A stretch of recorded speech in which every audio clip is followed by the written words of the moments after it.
David, there's now a pretty fiery barney going on between the government and the mining industry. There's lots of name calling. There's, the government's now launched a taxpayer-funded advertising campaign against them, and so on. So, how do you feel about that? And are you concerned about the consequences of that? Well, yes, I am. I think this should be the subject of sensible negotiation behind the scenes.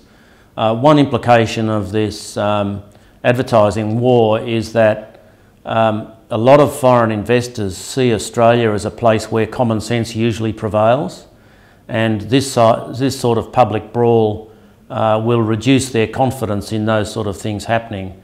And the difference between us and a lot of countries with resources is that we've had this reliability, we've had a solid rule of law, and we've had a taxation regime which has been highly predictable.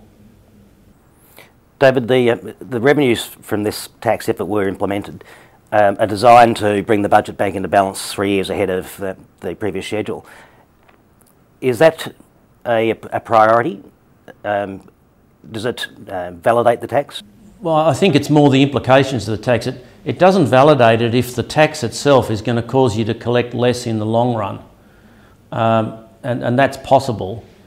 So I think the budgetary issues have got more to do with whether we want loose or easy fiscal policy in the context of what's happening with monetary policy, and particularly the private sector indebtedness, the household sector indebtedness in Australia. So it only takes very small doses of monetary policy to have a significant effect on consumption, and so the budget should be framed in that light.